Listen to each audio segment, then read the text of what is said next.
The Discipline Formula: How to Force Yourself to Stay Consistent. Written and published by Echo Tales. Introduction. The hidden power of discipline. Discipline is the bridge between intention and achievement. It's the quiet force that separates those who dream from those who do. Every person wants success. Every person wants progress. But few are willing to do what it truly takes to stay consistent, especially when the excitement fades and the struggle begins. This book is not about quick motivation. It's not about hacks or temporary inspiration. It's about something deeper, something lasting. It's about learning how to force yourself to take action, even when you don't feel like it. Because let's be honest, you won't always be motivated. Some mornings you'll wake up tired. Some days you'll want to quit. And yet, those are the moments that define you. Those are the moments when discipline must take control. The Discipline Formula is your blueprint for those moments. It will show you how to build a mindset that acts on command, how to create systems that make consistency automatic, and how to stop depending on feelings that change by the hour. Throughout this book you'll discover the truth about discipline, that it isn't about perfection or punishment. It's about power. The power to direct your life with intention.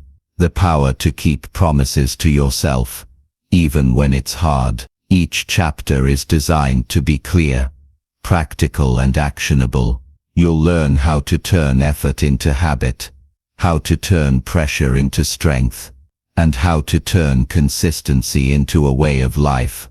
As you listen, you'll begin to understand something profound. Discipline is not a limitation, it's liberation. It frees you from the chaos of mood and the trap of excuses. It gives you control, not just over your actions but over your destiny. So if you've ever started strong but couldn't stay the course, if you've ever promised yourself you'd change but kept falling back, if you've ever wondered why some people seem unstoppable while others fade away, this book is your answer.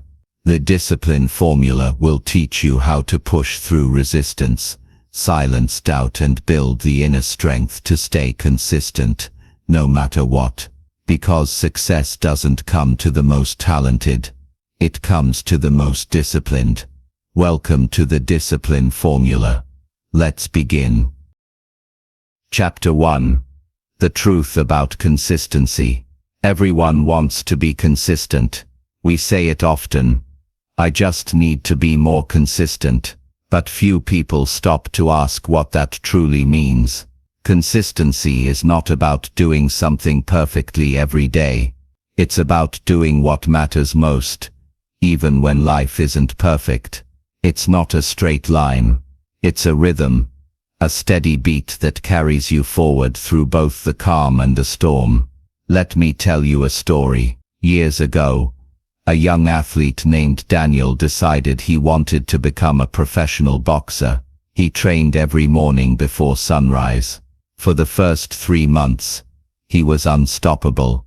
He ran, he punched, he pushed himself to the limit. But as the days turned into weeks and the weeks into months, the excitement began to fade. The early mornings grew colder, the training sessions felt longer, and slowly Daniel began to skip his workouts. One missed day turned into 2, then 3. A few months later, Daniel met his coach. The coach didn't scold him. Instead, he said one sentence that changed everything. Discipline isn't what you do when it's easy. It's what you do when it's boring. That was the truth Daniel needed to hear. And it's the truth many of us need to understand today. Consistency is not fueled by motivation. It's built through habits, systems and purpose. Motivation starts the engine, but discipline drives the car. The myth of motivation. We often wait for motivation to show up before we act. We wait for the right mood, the right time, or the right level of inspiration. But motivation is like the weather, unpredictable and unreliable. Some days it's sunny, some days it's cloudy, and if you depend on it, your progress will always rise and fall with your feelings. The truth is, consistency begins when motivation ends. It begins when you act without wanting to. It begins when you move forward without feeling ready.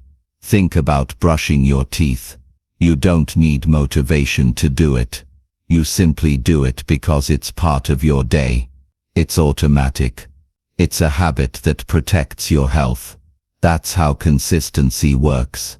The goal is to make the important things feel as normal and automatic as brushing your teeth. Why most people fail to stay consistent? The reason most people fail isn't because they don't care. It's because they build their plans on emotion instead of structure. They tell themselves, "I'll go to the gym when I feel inspired. I'll work on my project when I'm in the mood. I'll study when I'm not tired." But feelings are unreliable. If you wait for them, you'll wait forever. True consistency comes from creating systems that don't depend on how you feel. It's about scheduling your effort. It's about creating rituals that anchor your day. For example, if you want to write every morning, don't ask, "Do I feel like writing?" Instead say, "At 7 a.m., I sit at my desk and write." That small shift changes everything. It removes the question and replaces it with a command. The most successful people in the world have one thing in common. They don't negotiate with their goals. They've made their routines non-negotiable. The power of identity. Consistency becomes effortless when it's tied to your identity. Instead of saying, "I'm trying to be fit," say, "I'm an athlete." Instead of saying, "I'm trying to be disciplined," say, "I'm a disciplined person." This small change rewires your self-image. It shifts your actions from what you do to who you are. When you act according to your identity, your behavior follows naturally. You don't need to force it. You simply express who you already believe yourself to be. Imagine a smoker trying to quit. One person says, "I'm trying to quit smoking." Another says, "I don't smoke." The second person has already changed their identity. They've closed the door to negotiation. The same principle applies to consistency. When you become the kind of person who keeps promises to yourself, you no longer depend on willpower. You simply live in alignment with your standards. The ripple effect of small actions. Consistency doesn't demand huge effort. It demands steady effort. Think of a drop of water falling on stone. One drop means nothing, but thousands of drops falling day after day carve through solid rock. That's the power of small repeated actions. When you do something consistently, even in small doses, you trigger what's called the compound effect. Every repetition builds on the last.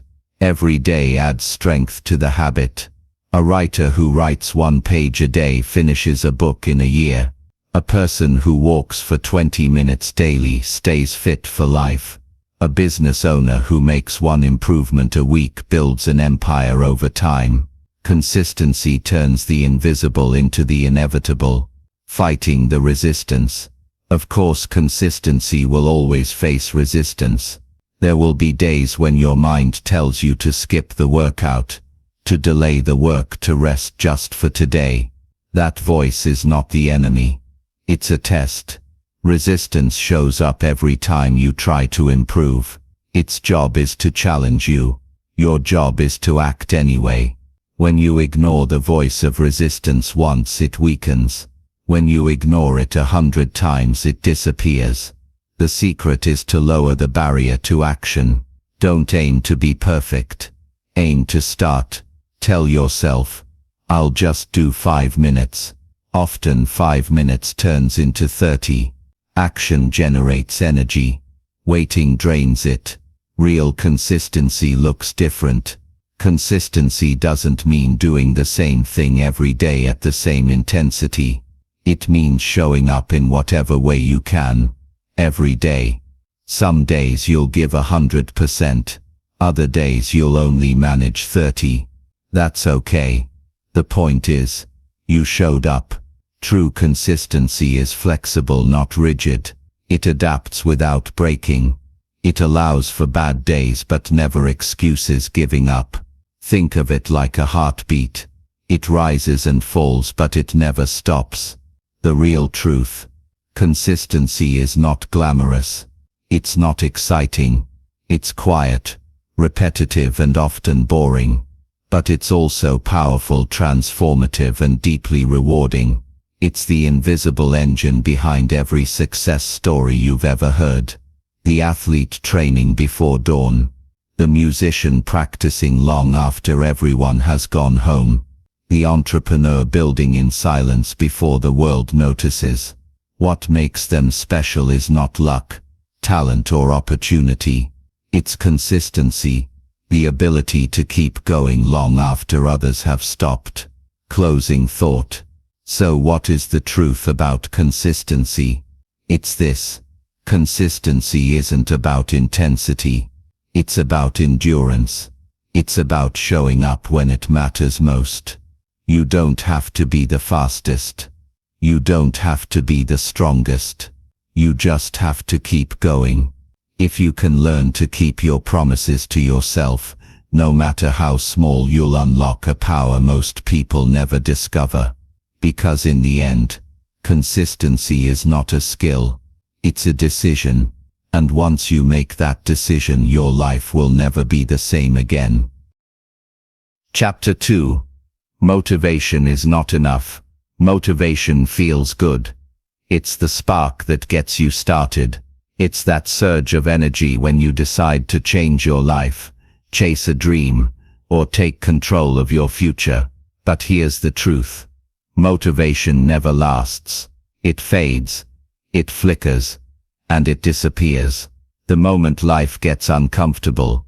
That's why so many people start strong, but finish weak. They depend on motivation to keep them moving, and when it's gone, so is their effort. If you've ever wondered why you can't stay consistent, even when you want to, this is the reason. Motivation is a feeling, and feelings are temporary. The nature of motivation. Motivation is emotional energy. It comes and goes like a wave. You feel it after watching an inspiring video or reading a powerful quote. You feel it when you set a new goal and imagine the reward. But no one stays on that emotional high forever. Eventually the wave falls, the excitement fades, and when that happens, most people stop. They think the lack of motivation means something is wrong. They think, maybe I'm not ready, maybe I'm not good enough. But the truth is, there's nothing wrong at all. You're just human. Motivation is designed to start you, not sustain you. It gives you the first push, but it's discipline that keeps you moving when the feeling is gone. The illusion of inspiration. There's a dangerous trap in today's world. The endless chase for inspiration. People scroll through motivational videos, podcasts and quotes, hoping to find that one spark that will change everything. And for a moment it works. You feel alive. You feel ready. You make a promise to start tomorrow. But when tomorrow comes, the feeling is gone. Inspiration is like sugar. It gives you a quick burst of energy, but it doesn't last. You can't build strength on sugar. You need substance. That substance is discipline. If motivation is the spark, discipline is the fire that keeps burning long after the spark fades. The comfort trap. Let's be honest. Motivation is comfortable. It makes you feel powerful without demanding much from you. But discipline is uncomfortable. It asks you to do the work when no one's watching. It asks you to show up tired, frustrated and uncertain. It asks for effort without applause. That's why most people avoid it. They want to feel ready before they act. But here's the paradox. You don't become ready by waiting. You become ready by doing. Every time you act without motivation, you strengthen your willpower. Every time you do the hard thing, you train your mind to obey your purpose, not your feelings. This is how true strength is built, not through excitement but through endurance.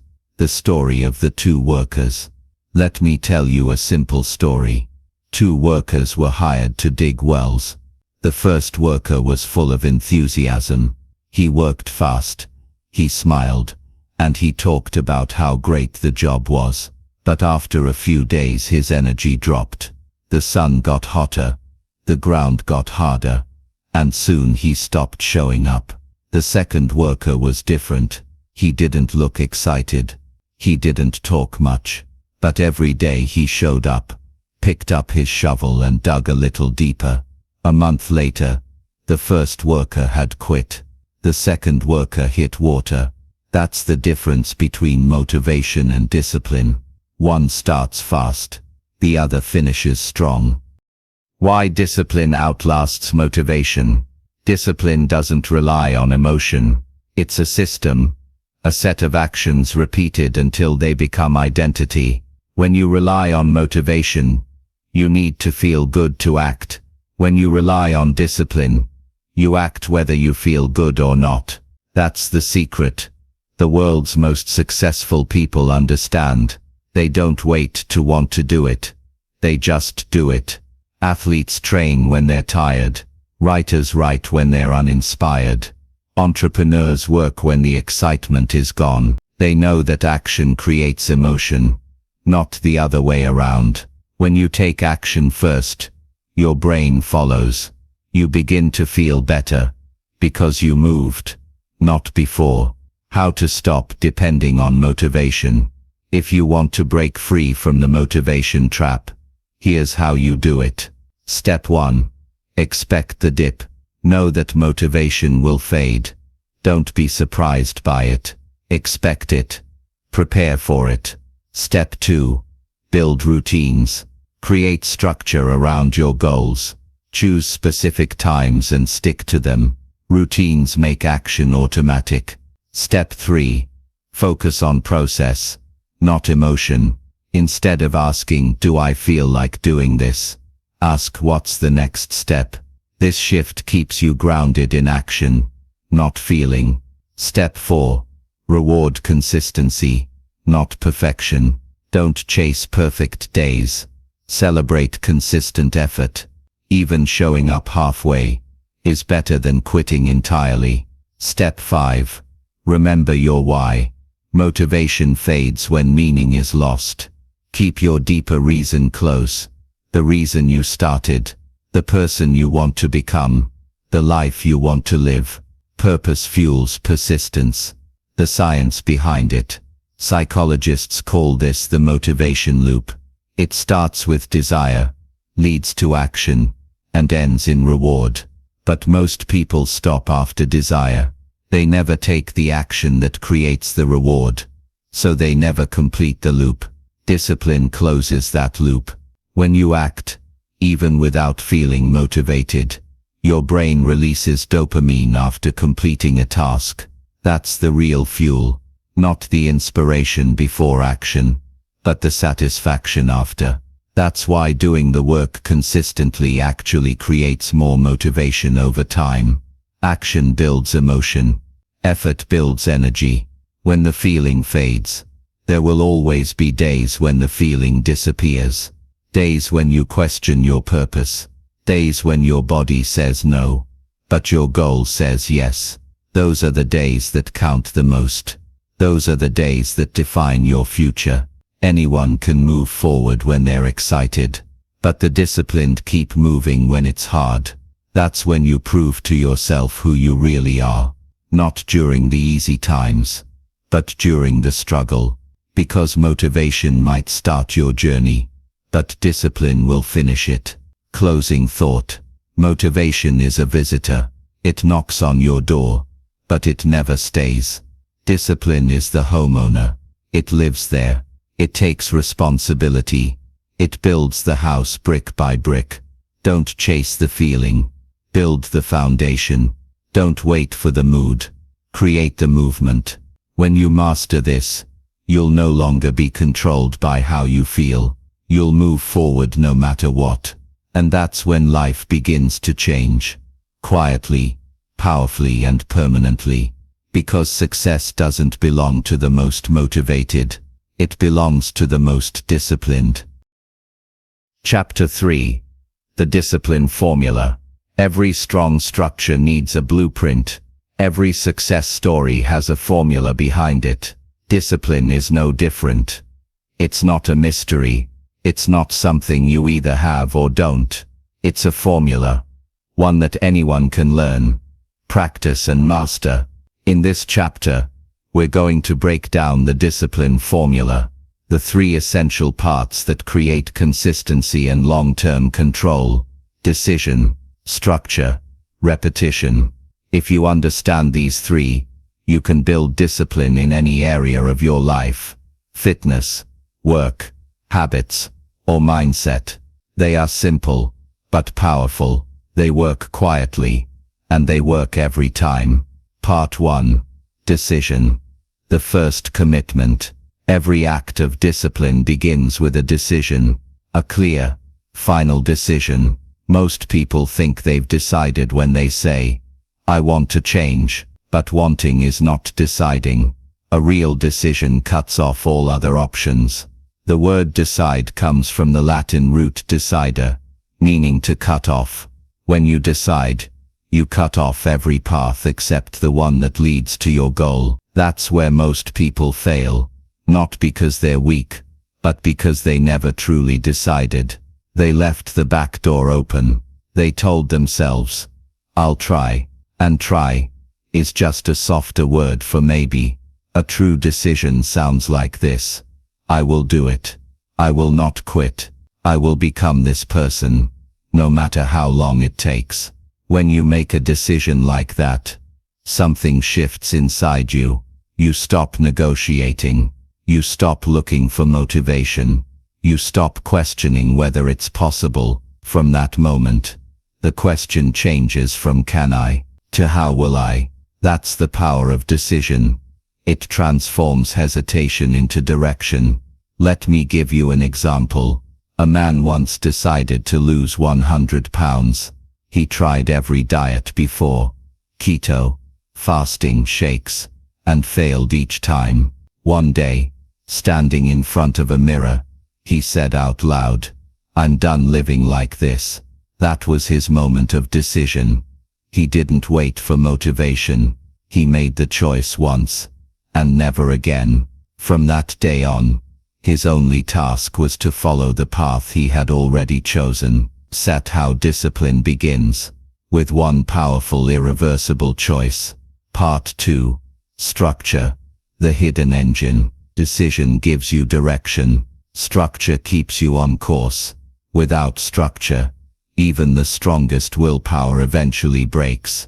Structure means designing your environment, routines and systems so they make discipline easier and failure harder. You can't rely on self-control alone. Self-control is like a muscle.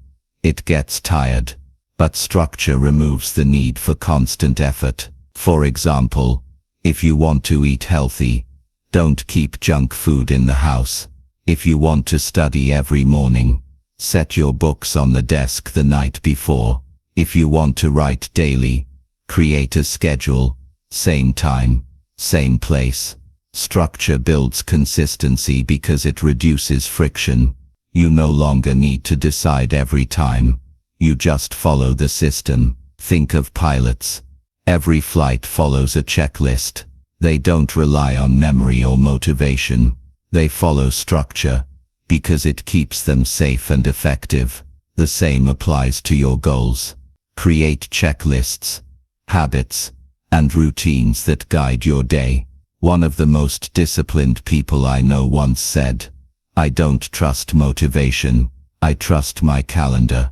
That's wisdom, because a structured plan removes emotion from the process. You don't need to feel ready. You just need to follow the plan you already made when your mind was clear. That's how structure protects discipline. Part 3. Repetition. The power of momentum. The third part of the formula is repetition. This is where transformation happens. Repetition turns effort into instinct. It turns discipline into identity. When you repeat an action often enough, it becomes automatic. You no longer have to think about it. Your brain recognizes it as part of who you are. At first it feels mechanical. You have to push yourself. You have to remind yourself why it matters. But slowly, repetition builds momentum. Momentum is the hidden force that makes discipline feel natural. It's why once you've gone to the gym for 3 weeks you start to want to go. It's why after writing every morning for a month, missing a day feels wrong. The brain loves patterns. Once it sees consistency, it begins to crave it. But here's the key. You have to get past the first phase, the uncomfortable phase, the awkward phase, the I don't feel like it phase. Most people quit before the repetition has time to work. They never give it enough time to transform action into habit. If you can stick with it long enough, even just a few weeks, the process begins to take over for you. That's when discipline stops feeling like force and starts feeling like flow. The three together: decision, structure, repetition. Each part is powerful on its own, but together they create a system that never fails. Decision gives you clarity. It tells you what you're doing and why. Structure gives you support. It removes obstacles and simplifies effort. Repetition gives you strength. It builds habits and creates lasting identity. When you combine them, you create self-discipline that doesn't depend on feelings, circumstances, or luck. It becomes who you are. The example of the builder. Imagine a builder constructing a house. The decision is the blueprint, the clear vision of what the house will look like. The structure is the framework, the foundation, walls and systems that hold it together. The repetition is the daily labor, brick by brick, day by day, until it stands strong. That's how discipline is built, not in one dramatic act, but through thousands of steady actions guided by purpose. The builder doesn't ask, "Do I feel like working today?" He just lays the next brick. And that's what you must do. Lay the next brick. Every single day. How to apply the formula. Let's make it practical. Make a real decision. Choose one goal. Not 10. 1. Write it down. Say it out loud. Tell yourself, "I'm committed to this no matter what." Design your structure. Create your environment to make the goal easy. Remove distractions. Add reminders. Schedule your effort. Start the repetition. Take small actions daily. Don't aim for perfect. Aim for consistent. Track your progress, even in tiny steps. Protect your formula. When you slip, and you will, don't restart from zero. Simply return to the formula. Decision, structure, repetition. That's the beauty of this system. It's simple, flexible, and foolproof. The science of consistency. Psychologists call this habit stacking. Each repetition strengthens the neural pathways in your brain, making the behavior easier next time. Your mind learns that this action equals progress, and soon it becomes automatic. This is how elite performers stay consistent, not by relying on willpower, but by training their brains to obey the formula. When you understand this, discipline becomes predictable. You stop wondering why you can't stay consistent. You start knowing exactly what to do next. Closing thought. Discipline isn't magic. It's mathematics. It's a formula you can follow every single day. Decision ignites direction. Structure maintains momentum. Repetition creates mastery. Together they form an unbreakable cycle. You decide. You act, you repeat, and over time those small actions create massive results. So don't wait for the perfect time. Don't wait for the feeling to return. Make the decision, build the structure, and repeat it until it becomes who you are. That's the discipline formula, the secret behind every consistent, unstoppable person you've ever admired. Chapter 4. The Power of Small Wins. We live in a world obsessed with big goals. People chase massive success, overnight transformations, and dramatic results. They want to lose 50 pounds in a month, build a business in a week, or master a new skill in a day. But here's the truth. Real progress doesn't come from giant leaps. It comes from small, steady steps taken over time. Success is built on small wins. Small wins are the quiet victories that most people overlook. They don't make headlines. They don't draw applause. But they are the foundation of everything great you will ever achieve. The psychology of small wins. Your brain is wired to respond to progress. Every time you complete a small task, your brain releases a chemical called dopamine, the reward signal. This signal doesn't just make you feel good. It motivates you to keep going. That's why checking a box on your to-do list feels satisfying. It's not the size of the task that matters. It's the sense of progress. When you learn to recognize and celebrate small wins, you turn progress into a habit. And when progress becomes a habit, success becomes inevitable. The problem with big goals can inspire you, but they can also intimidate you. When you focus only on the end result, it feels far away. The mountain looks too high. The journey seems too long. You start to feel overwhelmed. And that's when most people quit. They look at how far they have to go instead of how far they've come. Small wins fix that. They break the mountain into steps. They turn the impossible into something manageable. You can't climb a mountain in one leap, but you can take one step, and then another, and then another. Each step is a small win, and together those steps take you to the summit. The story of Sarah. One habit at a time. Let's take a real example. Sarah wanted to change her life. She was always tired, unmotivated, and inconsistent. She dreamed of becoming healthy and confident again, so she made a decision to start small. Instead of trying to run 5 miles every morning, she decided to walk for 10 minutes a day. Just 10 minutes. At first it didn't feel like much, but after a week she noticed something. She felt a little stronger, a little prouder, a little more in control. That feeling gave her momentum. 10 minutes turned into 20. 20 turned into a jog. A few months later she was running 3 miles a day, something she never thought possible. All because she started with one small consistent win.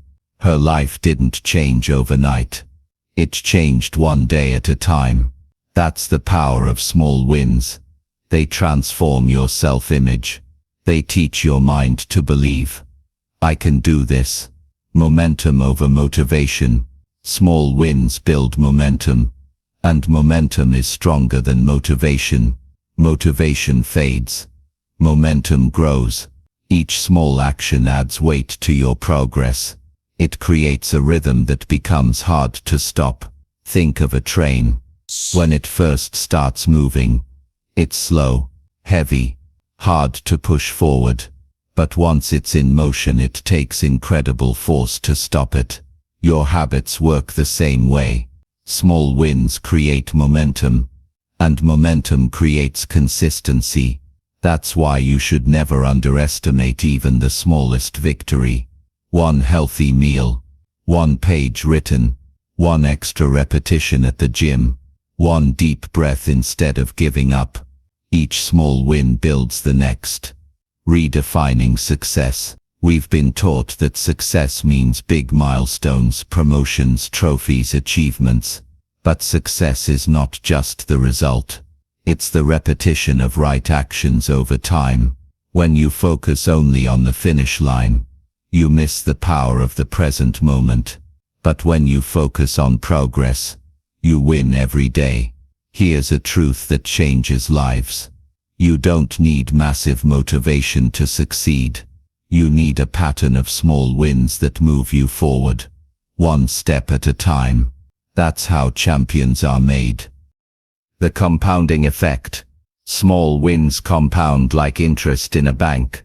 When you deposit a little each day, it doesn't seem like much at first, but over time those deposits grow and grow until the results are undeniable. James Clear calls this the 1% rule.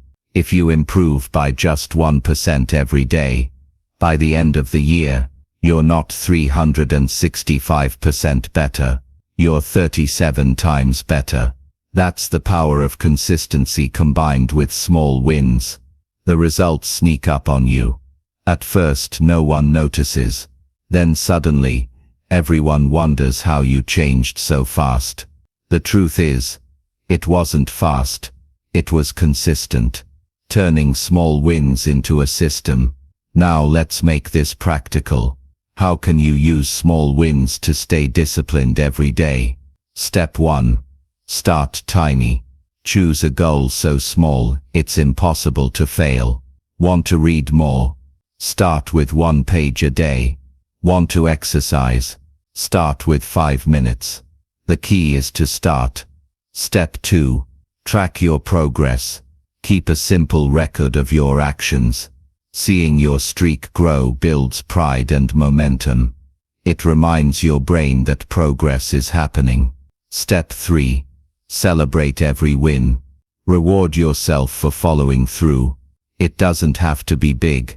A small yes, or a mental pat on the back is enough. Your brain loves reward. Step 4. Stack your wins. Once one habit feels automatic, add another. Build layer upon layer of progress until your days are filled with small productive actions. This is how lasting discipline is formed, through layers of small victories, repeated consistently. The emotional impact of small wins. Small wins don't just build progress, they build confidence. Every time you complete something small, you send a message to your mind. I can trust myself. That self-trust is priceless. It becomes the foundation of your self-discipline. When you trust yourself to follow through, your confidence grows. And when your confidence grows, you take on bigger challenges. Confidence is not built through success. It's built through repetition of small meaningful actions that prove to you, every day, that you're capable. The invisible transformation. Here's what's beautiful about small wins. You often won't notice the change while it's happening. You'll think nothing is working. You'll think the effort is too small to matter. But beneath the surface, everything is changing. Your habits are forming. Your confidence is growing. Your identity is evolving. And one day you'll look back and realize, you've become the person you once hoped to be. All from small consistent steps. Closing thought. Don't wait for the big breakthrough. Don't chase giant leaps. Focus on the next small win. Then the next. Then the next. Because greatness is never one massive event.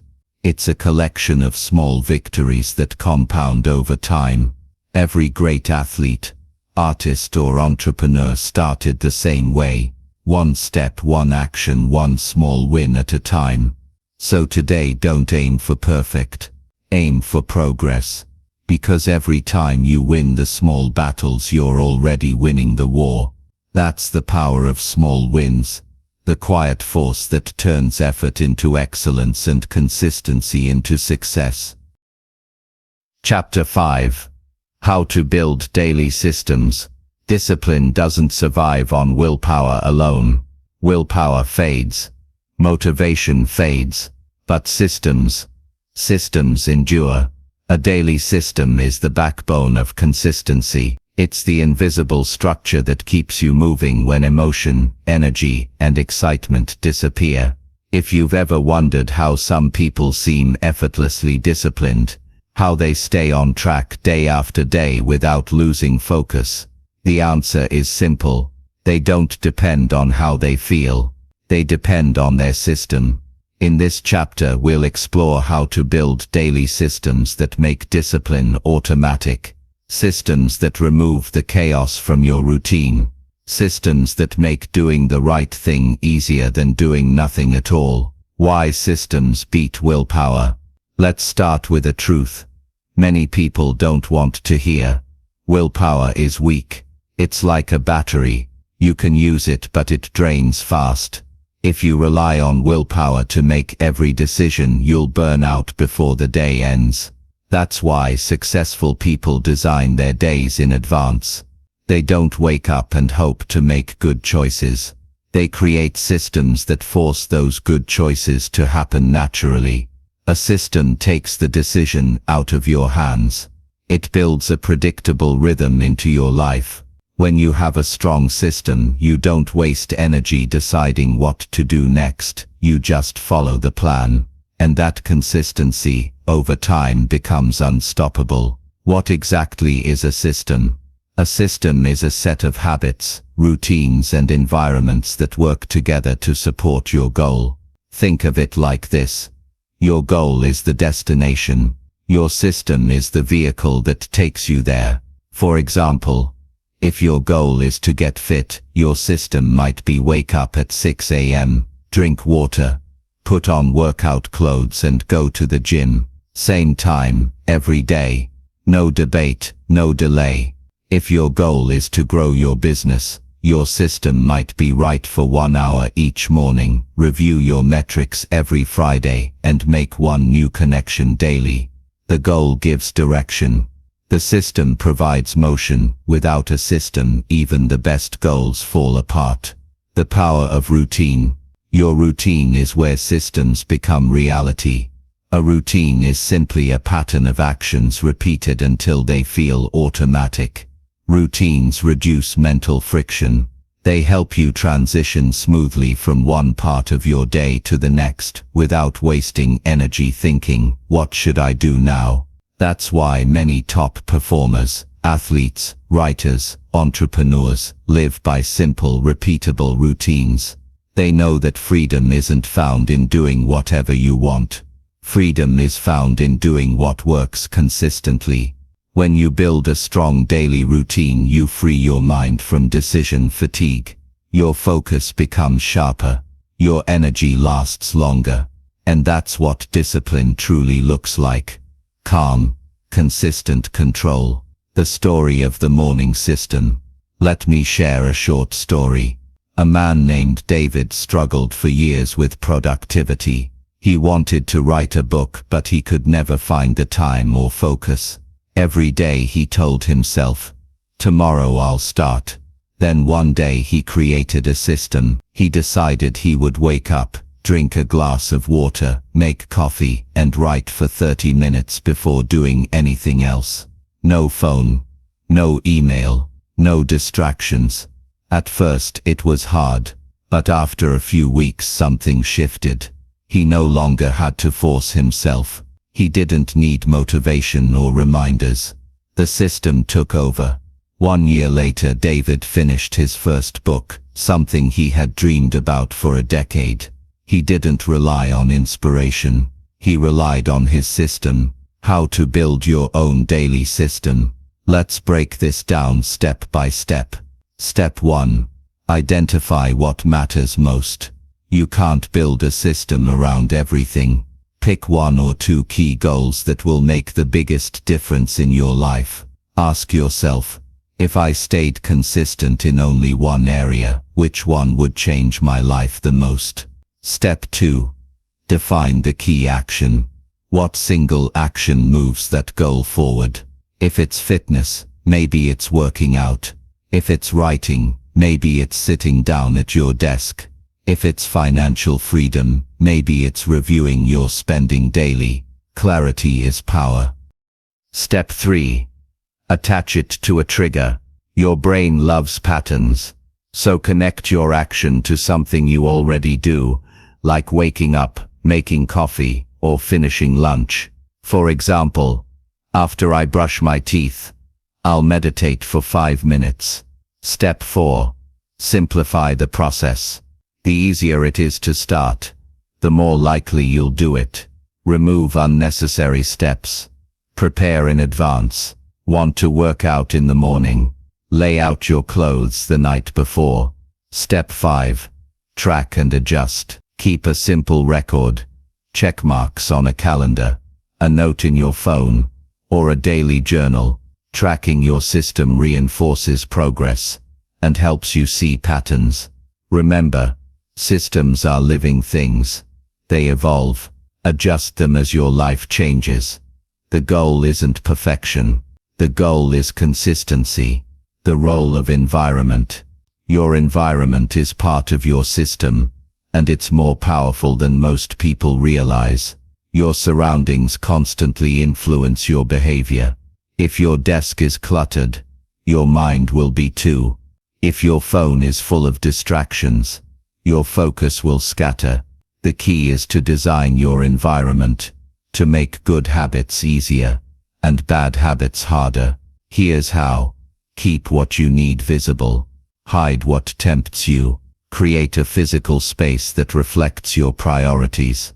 For example, if you want to read more, place a book on your pillow every morning. If you want to stop scrolling late at night, charge your phone in another room. You can't rely on willpower to fight your environment. You have to design it to work for you, not against you. Automation, the silent partner.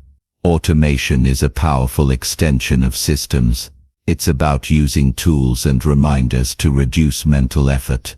Automate bills, workouts, calendar alerts, or nutrition plans. Set reminders so your brain doesn't have to remember everything.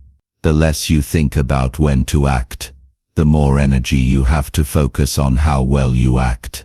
That's the secret of disciplined people. They use systems and automation to protect their focus for what truly matters. Turning systems into identity. Here's where it gets deep. Once you build daily systems and follow them long enough, they start shaping who you are. You stop saying, "I'm trying to be organized." You start saying, "I'm an organized person." You stop saying, "I'm trying to eat better." You start saying, "I eat healthy." That shift in identity is the real reward. Because when discipline becomes part of who you are, consistency is no longer effort. It's expression. You act in alignment with the person you've become. The compound effect of systems. Every small routine you build adds up. Each system saves time, energy, and willpower. Together, they create a lifestyle that moves forward automatically. When you master this, success stops being an event. It becomes a process. You don't rise and fall with motivation anymore. You just live by your systems, and the systems carry you forward. That's how high performers keep winning. They don't wake up asking, "What should I do today?" They already know. Their systems decide for them. Closing thought. A disciplined life is not about doing more. It's about doing what matters. Systematically. Build systems that protect your focus. Build systems that make action automatic. Build systems that keep you aligned with your goals, even when your emotions try to pull you away. When you live by systems, you no longer chase discipline. You become disciplined. Because success is not built in moments of motivation. It's built in the quiet power of a system that runs every single day. That's the art of daily discipline, the system that builds itself into you, until consistency becomes effortless, and progress becomes inevitable. Chapter 6. Mastering the voice in your head. The hardest battles you will ever fight won't happen in the world around you. They will happen in the silence of your own mind. You can build routines. You can design systems. You can make plans. But if you don't learn to master the voice in your head, the one that whispers doubt, fear, and excuses, your discipline will always be fragile. The truth is, your mind is both your greatest ally and your greatest enemy. It can push you to rise higher, or it can convince you to stay small. It can drive you toward progress, or it can pull you back into comfort. In this chapter, we'll learn how to take control of that inner voice, not by silencing it, but by teaching it to serve you. The inner dialogue of discipline. Every person has two voices inside them. The first voice is the voice of comfort. It's soft, reasonable, and persuasive. It says things like, "You've done enough. You can rest today. You'll start again tomorrow." It sounds kind, but it's not your friend. It's the voice of safety, the voice that wants you to stay the same. The second voice is the voice of growth. It's firm. It's direct. Sometimes it's uncomfortable. It says, "You promised yourself you'd do this. Keep going. Don't quit now." This voice doesn't comfort you. It challenges you. But it's the one that builds you. The battle between these two voices happens every single day. The moment you wake up, when you feel tired, when you face fear, when you meet resistance. Learning to master discipline means learning which voice to follow. The voice of resistance. The voice of resistance often disguises itself as logic. It says, "I'm too busy. It's not the right time. I'll wait until I feel ready." But deep down, it's fear. Fear of failure. Fear of discomfort.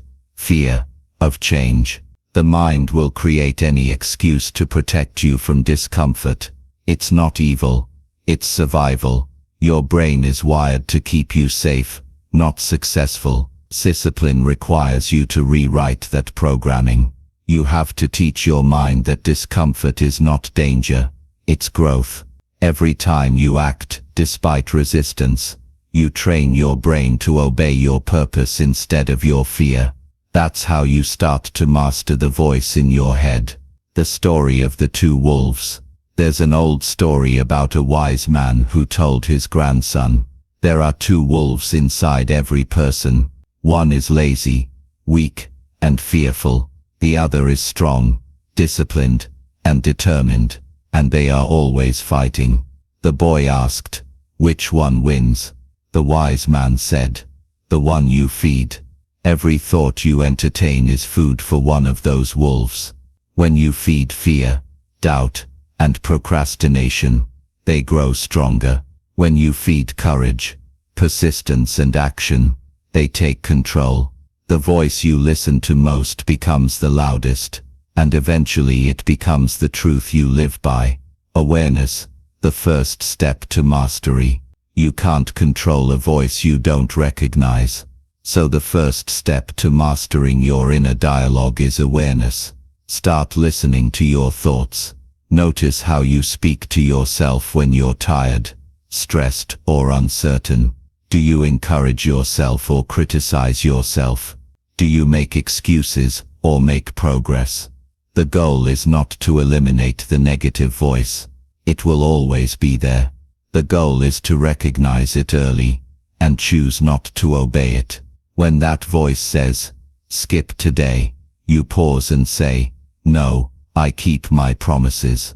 When it says, "You're not ready," you answer, "I'll prepare as I go." That's awareness in action.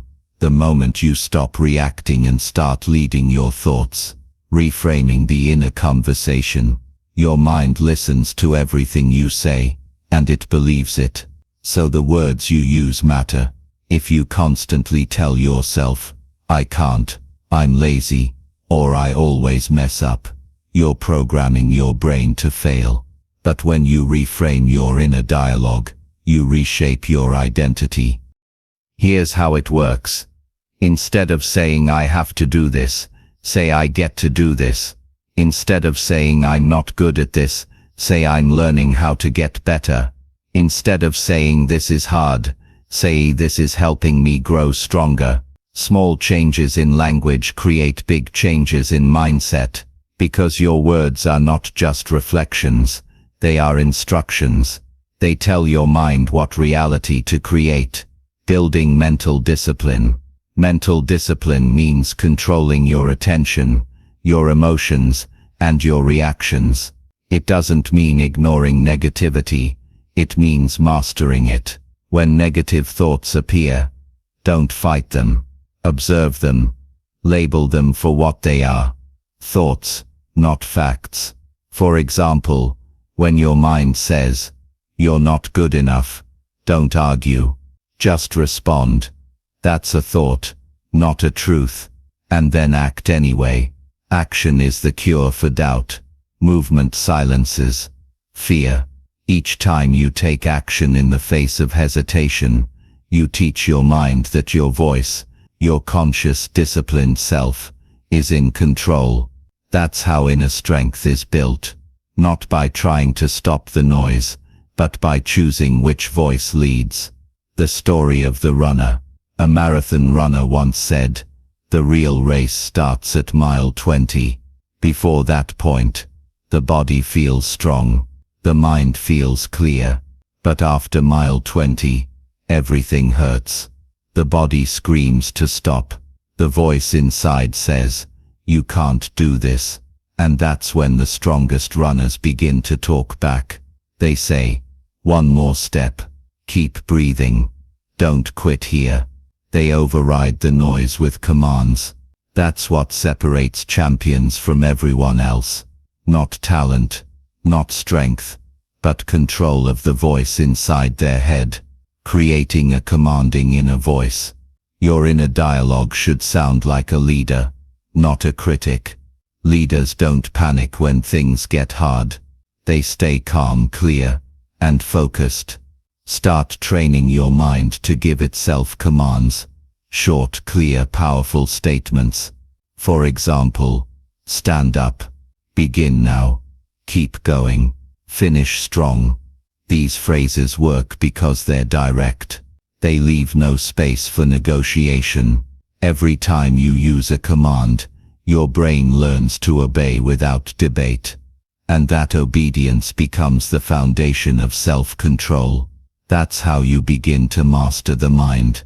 Through repetition of clarity and command.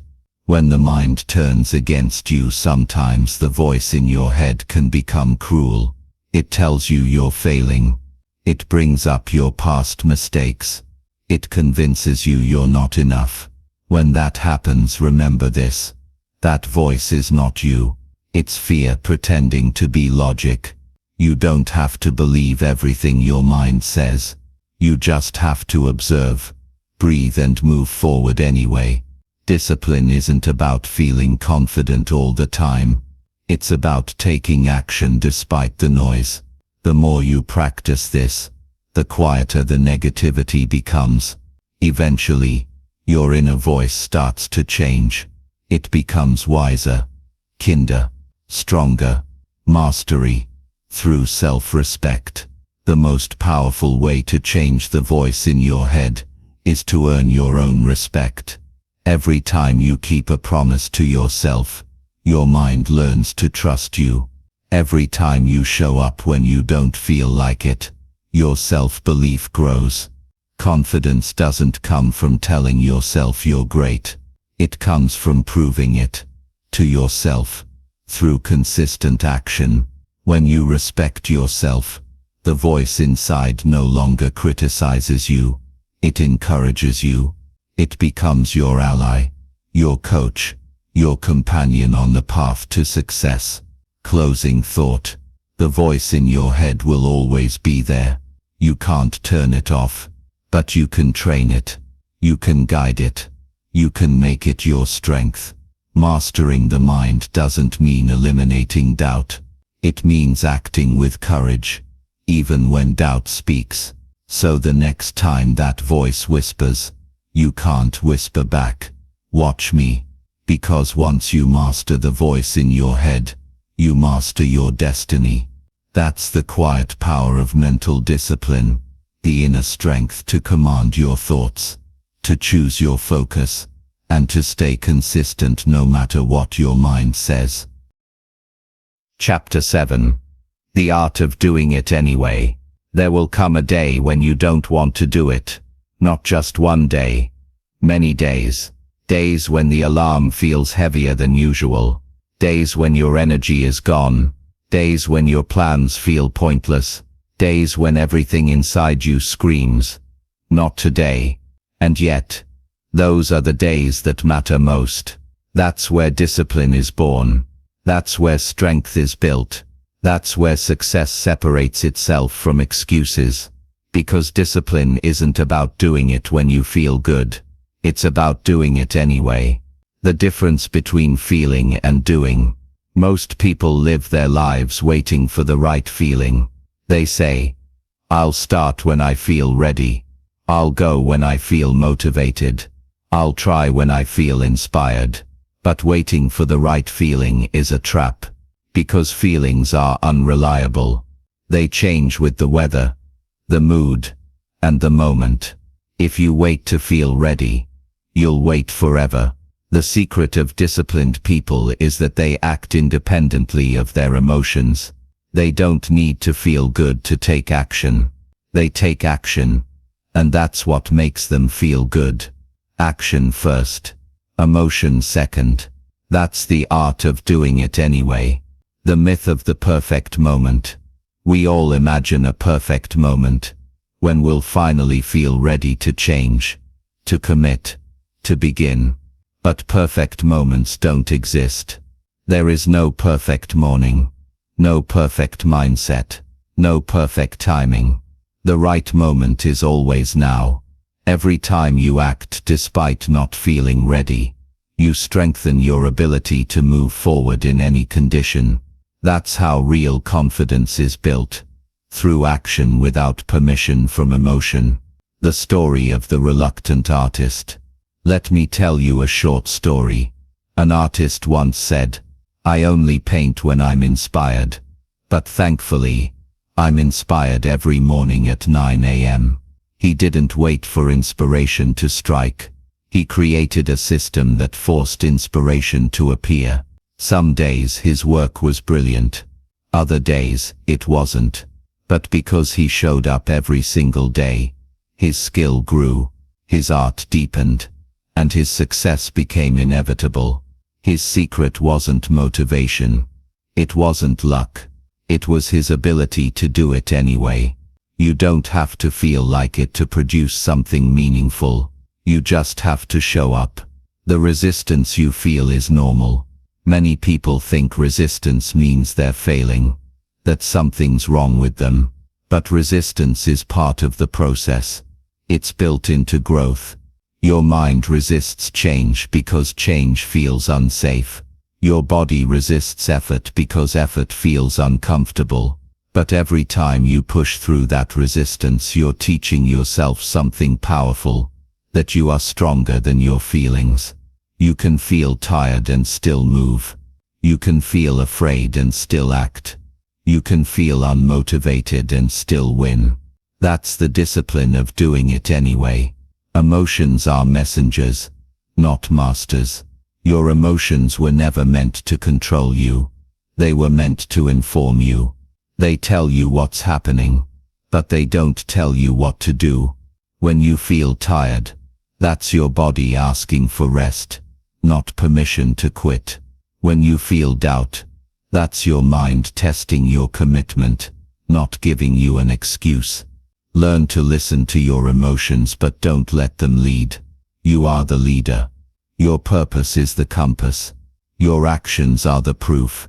Doing it anyway means acknowledging how you feel, and then choosing what's right instead of what's easy. Discipline is emotional strength. Most people think discipline is physical, waking up early, working hard, staying focused. But true discipline is emotional. It's the ability to stay calm when you're frustrated, to stay consistent when you're tired, to stay faithful when results don't show up yet. It's choosing long-term purpose over short-term comfort. That choice is never easy, but every time you make it, you grow stronger. Your emotions lose power over you. Your discipline becomes your foundation. The soldier's rule. There's a rule that soldiers use in training called the 3-second rule. When they face hesitation, when their mind says, "I can't," they count down 3, 2, 1, and they act. No debate, no hesitation, no waiting for courage to arrive. Because the longer you wait, the louder the resistance becomes. The faster you act, the quieter it gets. Action is the antidote to doubt. So when your mind says, "Not today," respond with 3, 2, 1, go. That's all it takes to override emotion with execution. The science of momentum. Momentum is one of the greatest tools for overcoming hesitation. Once you start moving, your brain releases dopamine, the same chemical that fuels motivation. That means you don't need motivation before you act. You get motivation after you act. The hardest part is always starting, but once you take the first step, everything else becomes easier. The formula is simple. Start small. Start now. Start anyway. Redefining hard days. You won't always feel powerful. You won't always perform at your best. But that's okay, because success isn't measured by how you feel. It's measured by whether you showed up. When you show up on your hardest days, you're building something more valuable than progress. You're building identity. Those are the days that shape your character. Those are the days that teach you self-respect. Because when you can say, "I didn't want to, but I did it anyway," you're not just being productive. You're proving to yourself that you are in control. The story of the tired runner. There's a story about a runner who trained every morning before sunrise. One cold morning, rain poured down, and he thought about staying in bed. He told himself, "I've trained hard all week. One day won't matter." Then another voice replied, "That's what you said last time." So he got up. He ran anyway. When he returned soaked but satisfied, he realized something powerful. The victory wasn't in the miles. It was in the moment he chose to go anyway. That choice, repeated over time, built his strength, not his body's strength, his mind's strength. Practical ways to do it anyway. Here's how to build this habit into your life. Step 1. Expect resistance. Don't be surprised when you don't feel like it. Expect it. Prepare for it. Plan for it. Step 2. Shrink the task. When motivation is low, make the task small enough that you can't say no. 5 minutes. 1 call. 1 page.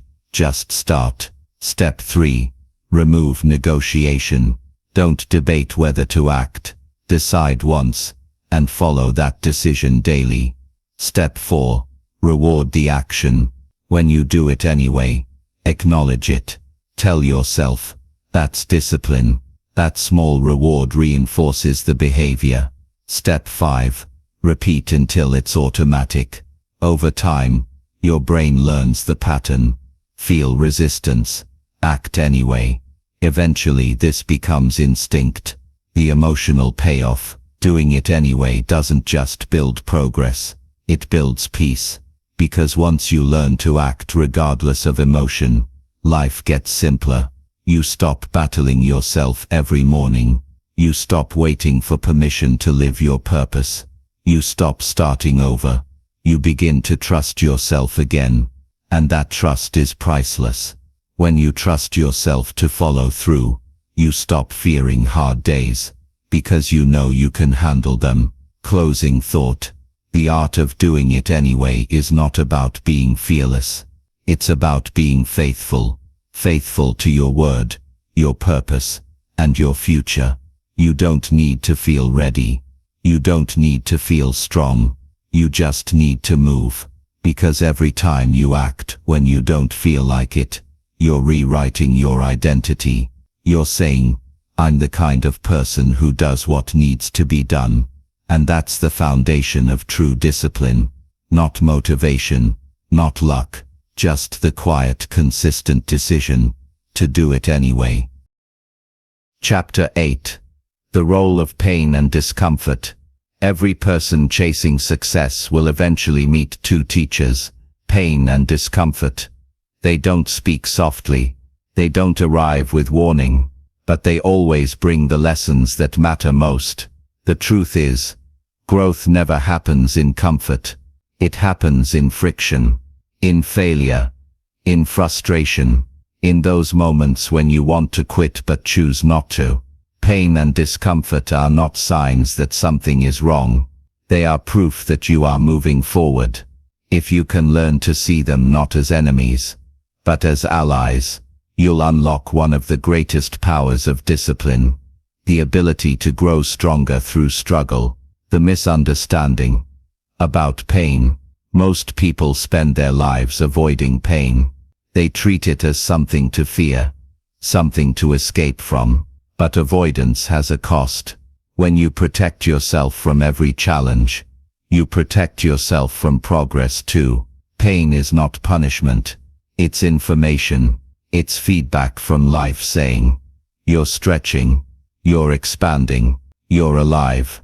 A muscle only grows when it tears a little. A mind only sharpens when it's challenged. A character only strengthens when it's tested. Without struggle, there is no strength. The two types of pain. There are two kinds of pain in life. The pain of discipline and the pain of regret. The pain of discipline is temporary. It's the sting of waking up early, of doing one more repetition, of saying no to temptation. It's uncomfortable, but it leads to pride, peace and progress. The pain of regret lasts far longer. It's quiet, heavy, and persistent. It whispers, you could have done more. You could have tried harder. You can't escape pain entirely. You can only choose your kind. So choose the pain that makes you stronger, not the one that leaves you broken. The story of the blacksmith. Think of a blacksmith working with steel. He heats the metal until it glows red. He hammers it over and over again, shaping it under pressure. He plunges it into cold water, then heats it again. To the untrained eye, it looks cruel. Constant stress, constant impact. But that process gives the metal its strength. Without heat, without pressure, the steel would stay soft and useless. You are the same. Life's hammering, the failures, the rejections, the long nights, they're not meant to destroy you. They're meant to forge you. Pain as a signal for growth. Every time you feel discomfort, it's a sign that something inside you is changing. When you're sore from training, your body is adapting. When you're nervous before a challenge, your courage is expanding. When you're tired from working hard, your discipline is deepening. Discomfort means you're stretching beyond what you used to be. And that's the definition of growth, becoming more than you were yesterday. The people who grow the most aren't the ones who avoid discomfort. They're the ones who walk toward it, knowing it's part of the process. The illusion of the easy path. Everyone wants results without resistance. They want progress without pain. But that's not how life works. The easy path might feel comfortable now, but it's the most dangerous road of all, because comfort keeps you stuck. The easy path teaches nothing, builds nothing, and strengthens nothing. It feels safe in the moment but leaves you weaker in the long run. The hard path, the one filled with discomfort, is the one that transforms you. Every step hurts a little, but every step builds resilience. Discomfort is not the obstacle, it's the way. The lesson from the gym. If you've ever trained in a gym, You know this truth. Growth hurts. The last few reps burn. The muscles tremble. The lungs ache. That's where the real work happens. Not in the first easy movements, but in the final painful ones. The same principle applies to life. Discomfort is the final rep of discipline. It's where you push through the voice that says, "I'm done." Every time you go past that voice, you're building something no one can take away: inner strength. How to redefine discomfort. To master discipline, you must change your relationship with discomfort. Instead of seeing it as a wall, see it as a doorway. Here's how. Step 1. Expect it. Don't be surprised when it shows up. Discomfort is not a sign of failure. It's proof of effort. Step 2. Label it correctly. When things get hard, don't say, "This is bad." Say, "This is growth." Step 3. Breathe through it. When your mind panics, slow down, breathe. Your breath tells your body you're in control, even when the situation feels painful. Step 4. Look back often. Remind yourself how far you've come. You've faced discomfort before and survived. You'll do it again. When you reframe discomfort as evidence of progress, it stops being the enemy. Emotional discomfort. Not all pain is physical. Some of the hardest discomfort you'll face is emotional. Rejection, failure, uncertainty. You'll fail at things you care about. You'll lose people who matter. You'll question your worth. But emotional pain too can become fuel. It teaches empathy. It builds humility. It strengthens resolve. The people who rise the highest often come from seasons of deep pain. They've learned how to use their scars as sources of strength. So when you face emotional pain, don't suppress it. Don't numb it. Choose it. Ask yourself, what can this pain teach me? And listen closely, because pain is a teacher that never wastes a lesson. The story of the marathoner. A marathon runner once said, "The pain doesn't stop after 20 miles. You just get better at handling it." That's the secret of discipline. Not to eliminate discomfort, but to expand your capacity for it. The more pain you can handle, the more progress you can make. The stronger your tolerance for discomfort, the wider your world becomes. Because every great achievement demands a price. The price is discomfort. The reward is growth, pain and purpose. Here's something powerful to remember. Pain without purpose feels like suffering, but pain with purpose feels like progress. When you know why you're enduring something hard, you can handle almost anything. The athlete can face exhaustion because they see the trophy. The student can face failure because they see the future. The parent can face sacrifice because they see the love. Purpose gives pain meaning, and meaning turns struggle into strength. The transformation through pain. There will be moments when you think you can't take any more, when the pain feels too sharp, too heavy, too endless. But those moments are not your breaking points. They're your becoming points. Every version of you that grows stronger must pass through pain. There's no shortcut around it, only through it. And when you come out the other side, you'll realize something powerful. The pain didn't destroy you. It revealed you. It showed you how much endurance, courage and heart you actually have. Closing thought. Pain is not the enemy of discipline. It's the architect of it. Discomfort is not the end of your journey. It's the beginning of transformation. The next time you face struggle, physical, emotional or mental, don't ask, "Why is this happening to me?" Ask, "What is this shaping within me?"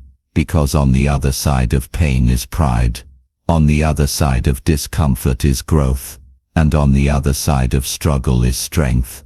So don't run from it. Don't hide from it. Lean in. Learn from it. Let pain do its work. because its work is shaping you into someone unstoppable. That's the role of pain and discomfort, to test your limits, to stretch your soul, and to remind you that the path to greatness always runs through the fire. Chapter 9. Guarding your focus. Your focus is your most valuable resource, not your time, not your money, not your talent, because focus is what gives power to everything else. You can have all the time in the world, but if your focus is scattered, your energy is wasted. You can have great ideas, but if your attention is divided, nothing ever gets finished. Focus is the fuel that drives consistency. It's what separates the distracted from the determined, and the average from the excellent. In this chapter, we'll explore how to protect your focus, direct your attention, and build an environment where your discipline can thrive. The cost of distraction. Every day your attention is under attack. Notifications, noise, news, and endless scrolling, all fighting for a piece of your mind. Each distraction might seem small, but every interruption carries a cost. Studies show that when you lose focus, it takes over 20 minutes to fully regain it. Now imagine that happening 10, 20, or 30 times a day. That's hours of lost progress. Every single day. Distraction doesn't just steal your time, it steals your potential. And here's the dangerous part. Distraction often disguises itself as productivity, checking emails, refreshing updates, watching one more video for inspiration. It all feels busy, but it's not progress. Discipline demands depth, and depth only happens when you focus on one thing long enough to do it well. Focus is the new superpower. In a world that rewards quick reactions, the ability to stay focused is becoming rare and valuable. Most people are chasing everything, touching nothing, finishing little, but the disciplined learn to guard their attention like gold. They understand that focus is not just what you look at, it's what you ignore. It's the power to say no to noise, no to distraction, and no to everything that doesn't align with your purpose. Because every yes you give takes energy, and every no you say protects it. Focus is not about doing more, it's about doing what matters most, and doing it with full presence. The story of the archer. Imagine an archer preparing to shoot an arrow. He draws the bow, breathes deeply, and locks his eyes on the target. He doesn't look at the crowd. He doesn't check his phone. He doesn't worry about missing.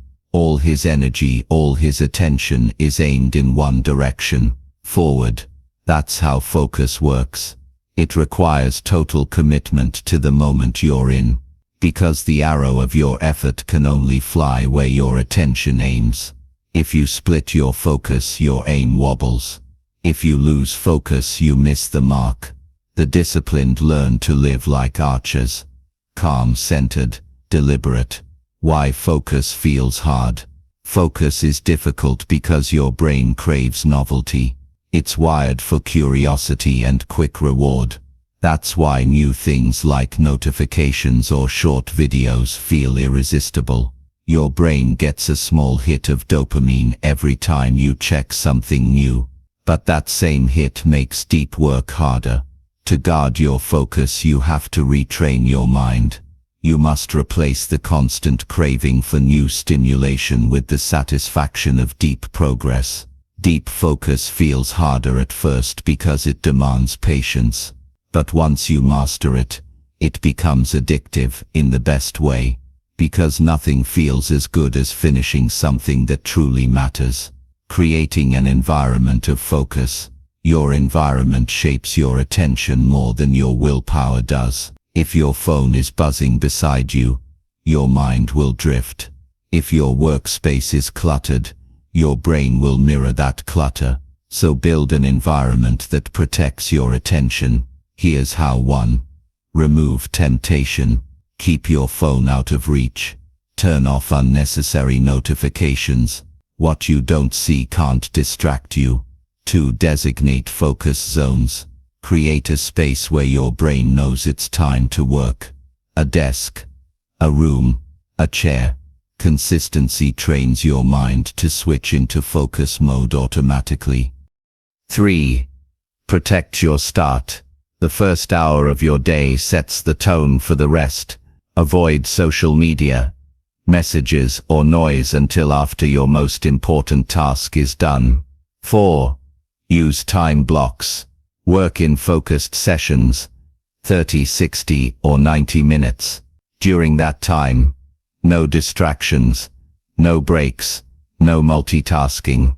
Focus in short bursts. Rest briefly, then go again. That rhythm sustains energy without burnout. The myth of multitasking. Many people pride themselves on multitasking, doing several things at once.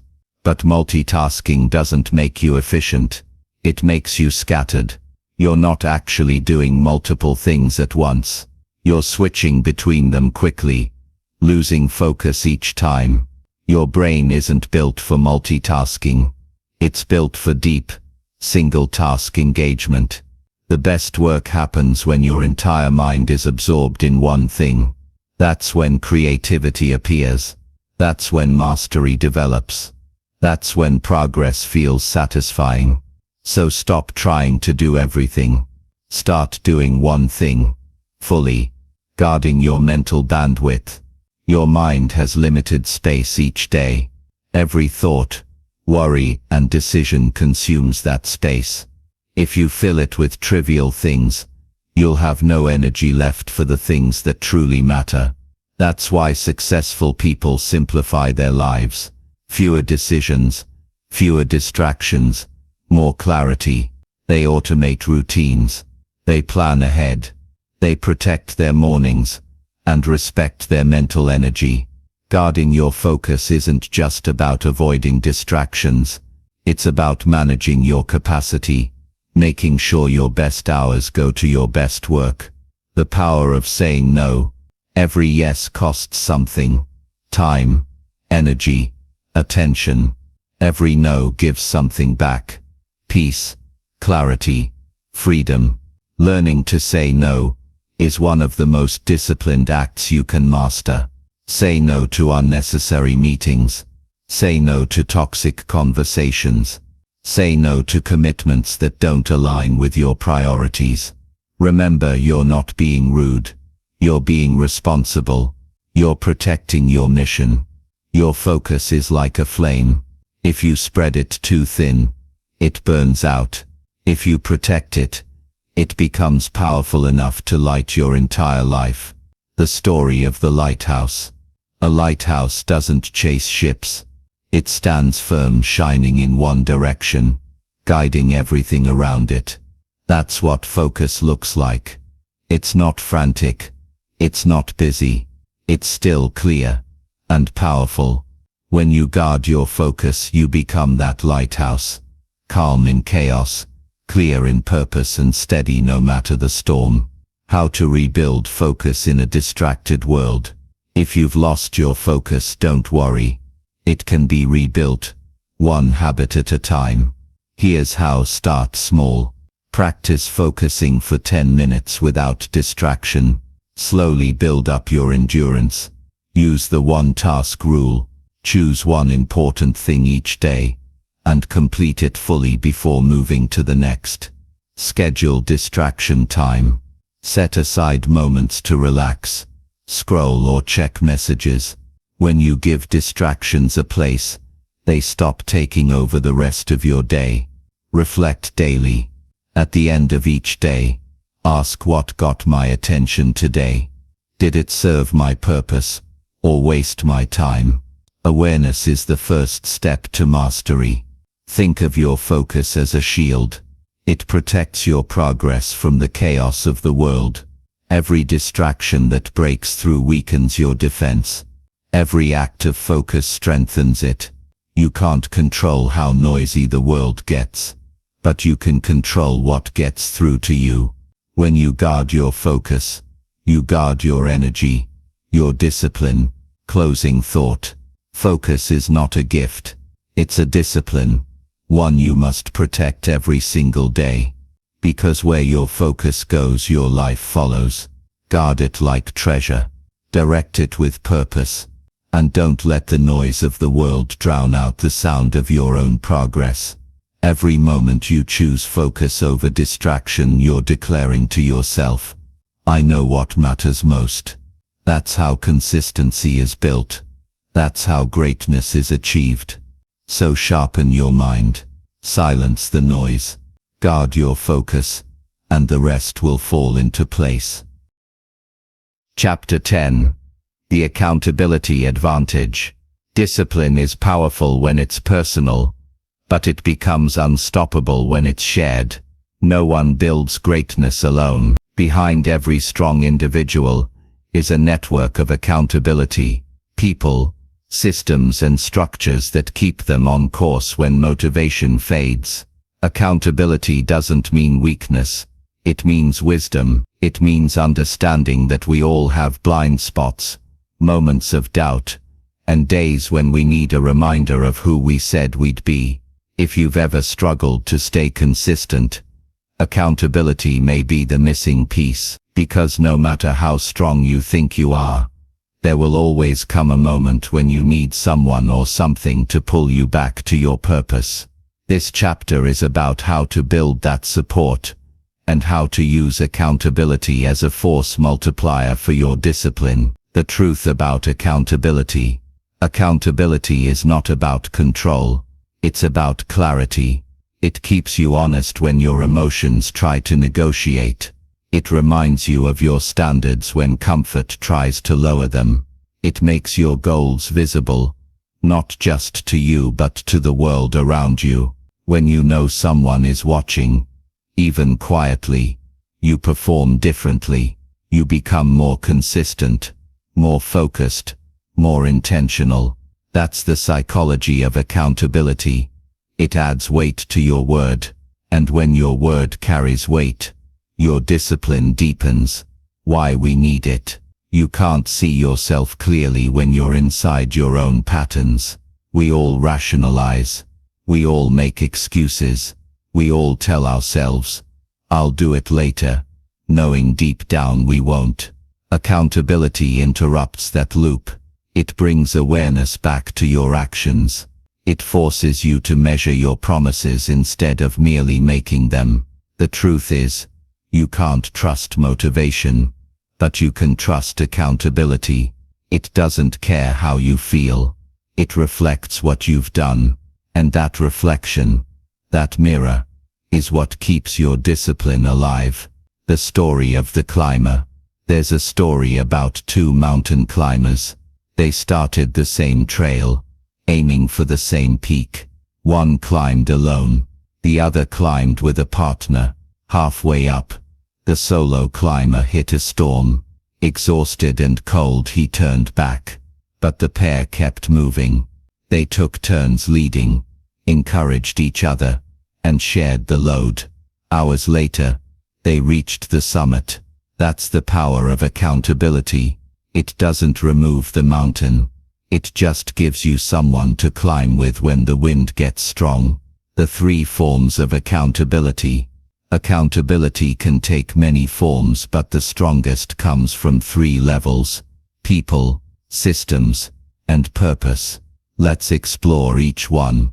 People. External accountability. The first type of accountability comes from others. This could be a coach, a mentor, a friend, a family member, or a team. Someone who knows your goals, understands your standards, and will hold you to them. The key is to choose wisely. Don't pick someone who simply supports you. Pick someone who challenges you. Someone unafraid to tell you the truth when you start drifting. Accountability partners are not there to comfort you. They're there to correct you. They remind you of the person you said you'd become. They see the gap between your words and your actions, and help you close it. 2. Systems. Structural accountability. The second form of accountability comes from systems. the structures you create to measure your consistency. This includes calendars, checklists, journals, apps, or reminders. Anything that tracks your actions and makes your effort visible. Tracking your progress is a simple but powerful act, because what gets measured gets managed. When you can see your results, good or bad, you face reality instead of hiding behind excuses. For example, if you want to write every day, keep a word count log. If you want to exercise, record each workout. If you want to grow a business, track daily actions, not just goals. These systems turn discipline into data, and data tells the truth even when you don't want to hear it. 3. Purpose. Internal accountability. The final and most powerful form of accountability is internal, the one that comes from your purpose. External accountability keeps you consistent. Internal accountability keeps you committed. It's the quiet voice that says, "This matters to me." It's the reason you started, the why behind your work. When you live with purpose, you hold yourself accountable to something greater than comfort. You stop asking, "Do I feel like it?" and start asking, "Does this align with who I am?" That shift changes everything. You move from discipline driven by duty to discipline driven by devotion. The science of accountability. Psychologists call it the observer effect. When behavior is watched or measured, performance improves, even if no feedback is given.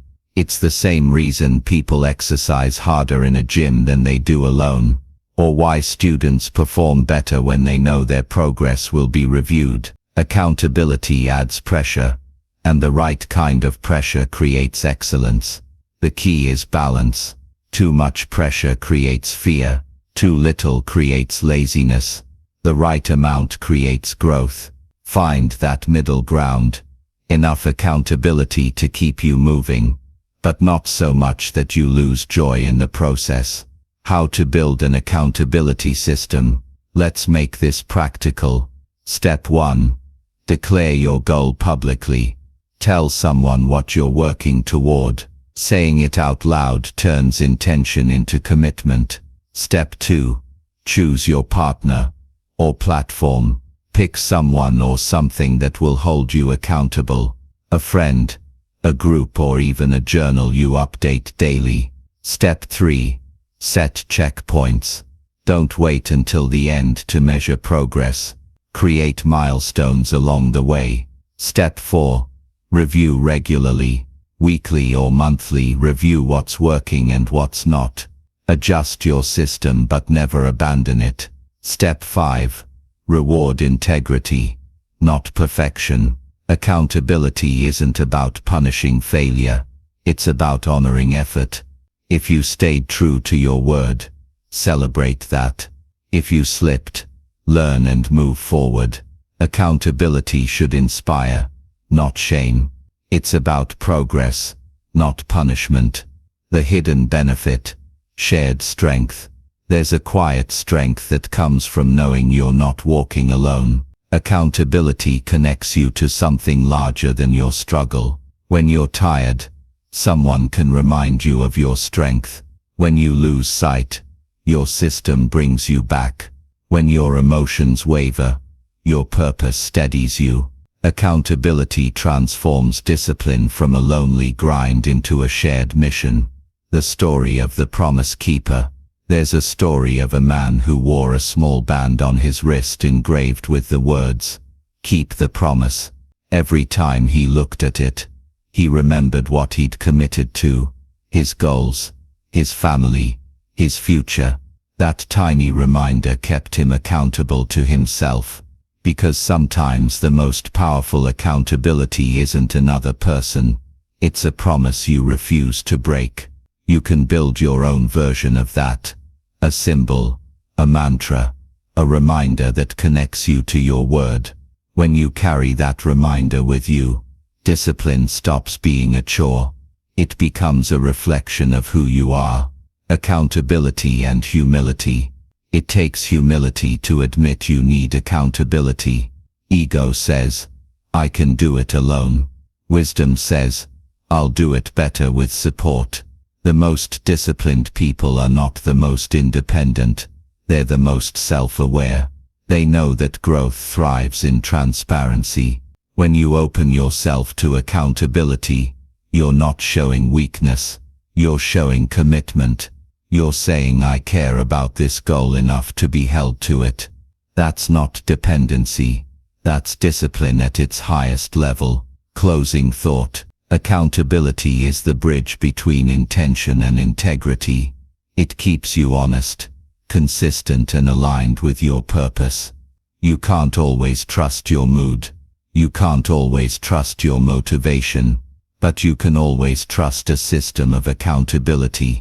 Because when discipline meets accountability, consistency becomes inevitable. So don't try to carry your goals alone. Build a circle. Build a system, build a purpose strong enough to hold you up when willpower runs low. In the end, accountability doesn't just keep you on track. It keeps you true to yourself. That's the accountability advantage. The unseen force that transforms discipline from a daily struggle into a shared unstoppable mission. Chapter 11. Reset without guilt. No matter how disciplined you are, you will fall off track sometimes. You will miss a day. You will break a habit. You will make mistakes. That's not failure. That's being human. But here's what separates the truly disciplined from everyone else. They know how to reset without guilt. They don't drown in regret. They don't overthink. They don't quit because of one misstep. They pause. They breathe. And they begin again. This chapter is about that powerful skill, the ability to reset your mind, your energy, and your focus without carrying the weight of guilt or shame. Because discipline isn't about being perfect. It's about coming back stronger. Every single time. The myth of perfection. We often believe discipline means flawless consistency. We imagine that successful people never slip, never lose motivation, never miss a day. But that's not the truth. Every great athlete, entrepreneur and creator has fallen off track at some point. The difference is not that they never fail. It's that they recover fast. They don't make failure emotional. They make it educational. They don't see a missed day as a disaster. They see it as data, feedback to help them improve. The problem isn't the fall. The problem is staying down. You can always restart, but you must learn to do it without guilt. Guilt, the silent saboteur. Guilt feels productive, but it's not. It tricks you into believing that feeling bad equals taking responsibility. But guilt doesn't build progress. It blocks it. When you feel guilty, you lose focus on the lesson. You focus on yourself instead of the solution. You get trapped in self-criticism instead of action. Guilt says, I'm a failure. Discipline says, I made a mistake, and I'm back on track. You can't build consistency while carrying guilt. You can't move forward while looking backward. The moment you fall, your only task is this: stand up, learn, reset. That's the real power of discipline, the resilience to return, the power of the reset mindset. A reset mindset means you treat every day as a fresh start. You don't drag yesterday's mistakes into today's opportunity. You don't let one bad moment define the next one. Each sunrise gives you another chance to live with discipline. Each morning is a clean page in your story. The disciplined don't waste time on shame. They use the reset as a tool, a system to regain rhythm quickly. Because the faster you reset, the less damage a setback can cause. The story of the piano student. There was once a young piano student who practiced every day for months. Then one week she stopped.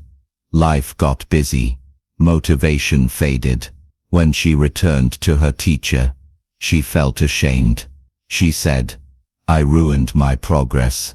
The teacher smiled and said, "You didn't ruin anything. You simply stopped playing. So now we begin again." The student returned to practice, and within days her rhythm came back. She realized that progress doesn't disappear. It waits for your return. The same is true for you. Your discipline doesn't vanish when you stop. It only sleeps. And the moment you start again, it wakes up. How to reset without guilt. Let's break it into simple, actionable steps. Step 1. Acknowledge without emotion. Don't dramatize the slip. Just admit it. Say, "I missed it. That's okay. I'm back now." The faster you accept it, the faster you recover. Step 2.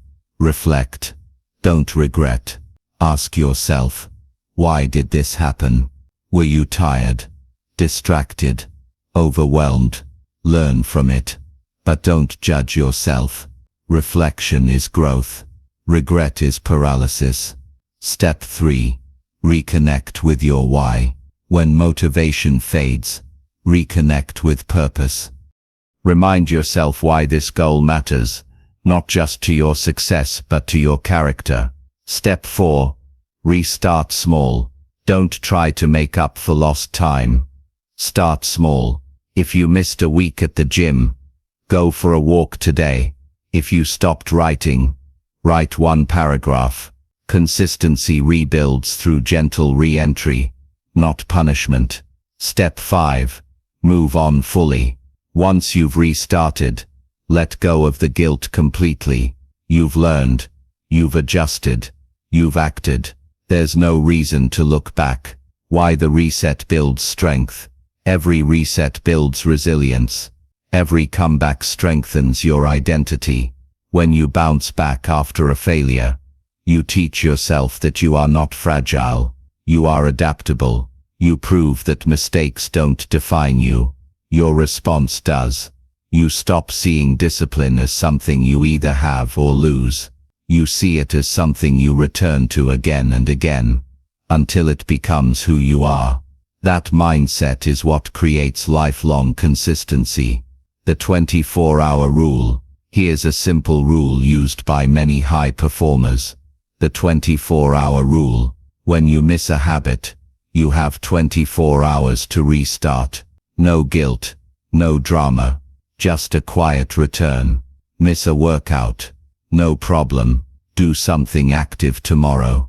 Miss your writing session? Fine. Write tomorrow. The 24-hour rule protects your momentum and prevents small slips from turning into long breaks. It reminds you that consistency isn't perfection, it's recovery speed. The emotional reset. Sometimes it's not your schedule that breaks, it's your spirit. You feel burned out, drained, disconnected. That's when you need an emotional reset. Step away for a day. Rest your mind. Breathe. Reflect. You're not quitting. You're recharging. Discipline doesn't mean grinding endlessly. It means knowing when to rest strategically, so you can rise stronger. Rest is part of the process, not a pause from it. The story of the runner's return. A runner once trained for a marathon for 6 months straight. 2 weeks before the race he injured his knee. He couldn't run. He felt defeated. But instead of quitting, he adjusted. He focused on recovery, nutrition and mindset. A month later he started running again. Slower, more aware, more grateful. When he finally crossed the finish line, he said, "The injury didn't break me. It taught me patience. It taught me to reset." That's the real victory.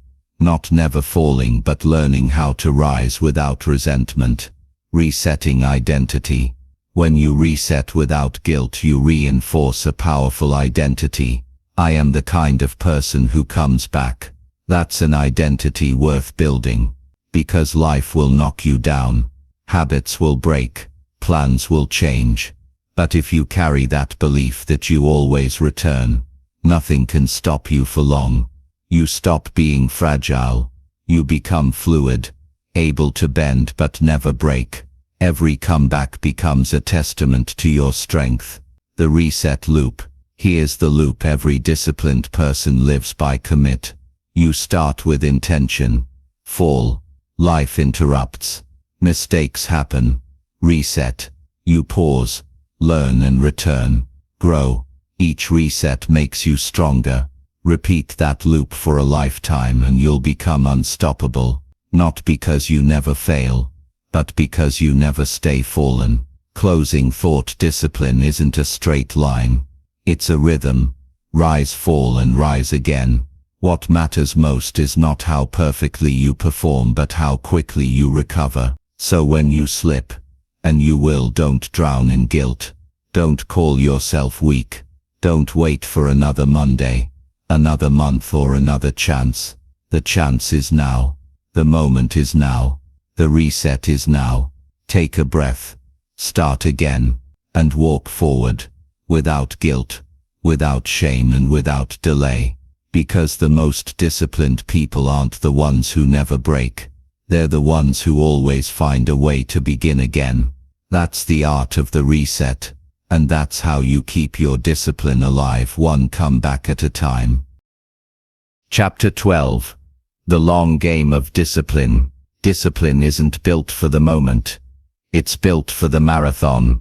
Anyone can be disciplined for a day, a week, or even a month. But the real power of discipline appears over years, through repetition, resilience, and relentless patience. Success that lasts is not created by bursts of effort. It's created by those who play the long game. In this chapter, we'll explore what it truly means to commit for the long term, how to sustain your discipline, stay steady through the seasons of life, and keep building even when results seem slow. Because true greatness doesn't come from what you do once, it comes from what you do consistently. Long after the excitement fades, the illusion of quick results. We live in a world addicted to speed. We want instant outcomes, fast rewards, and overnight transformations. But discipline doesn't live in that world. It lives in the quiet space between effort and result. The gym doesn't show progress after one workout. The business doesn't bloom after one plan. The dream doesn't come alive after one burst of energy. Growth takes time, and most people quit before time can do its work.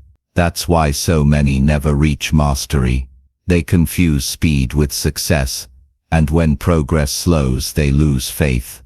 But the disciplined understand something vital.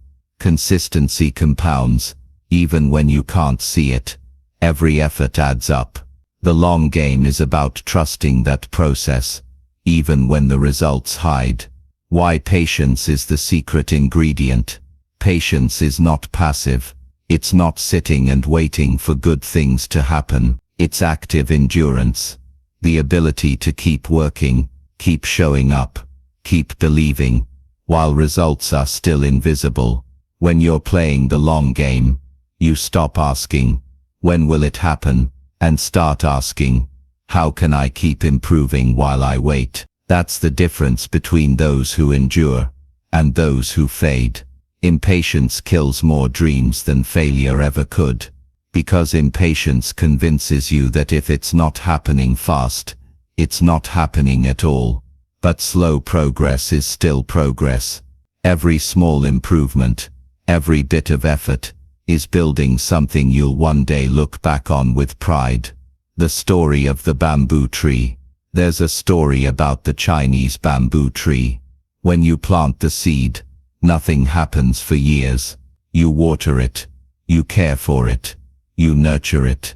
But for the first 4 years, you see no growth above the ground. Then in the 5th year, something extraordinary happens. The bamboo tree shoots up over 80 feet in just a few weeks. Did it really grow in weeks? No, it grew underground for years, building roots strong enough to support what was coming. That's how discipline works. You may not see progress right away, but beneath the surface, your habits are taking root, your mindset is strengthening, your foundation is forming, and one day, everything you've worked for will rise, fast, tall, and unstoppable. Discipline versus burnout. Playing the long game doesn't mean pushing yourself non-stop. Discipline is not a sprint. It's a strategy. To last, you must learn the rhythm of effort and rest. Even machines need maintenance. Even warriors need recovery. Burnout is what happens when effort isn't balanced with reflection. It's when you forget why you started and focus only on what's left to do. The key is sustainable discipline. A system that grows with you, not against you. Take breaks, not detours. Rest, not retreat. Refuel, then return stronger. You don't win the long game by going the fastest. You win it by staying in it the longest. The compounding effect of daily effort. Think of discipline like investing. Each day of effort is a deposit into your future. The returns may seem small at first, but they multiply over time. 1 hour of reading every day becomes hundreds of hours of knowledge in a year. Saving a little money daily becomes a fortune over a decade. Training your body consistently builds health that compounds for life. Small actions multiplied by time equal massive results. The problem is that most people give up during the invisible phase, the time when they're doing the work but can't yet see the payoff. But the long game requires faith in compound effort. You don't see it every day, but it's working, quietly, steadily underneath it all. Redefining success. When you play the long game, success stops being an event. It becomes a lifestyle. It's not about one big moment. It's about thousands of small moments done right. The applause may come later, but the real satisfaction happens in the process. It's found in the quiet pride of knowing you're keeping your promises, day after day. Success in the long run belongs to those who fall in love with the process, not the outcome. The outcome is a byproduct. The process is the prize. The seasons of discipline. Every long journey goes through seasons. And so will you. There will be seasons of growth, where everything feels right.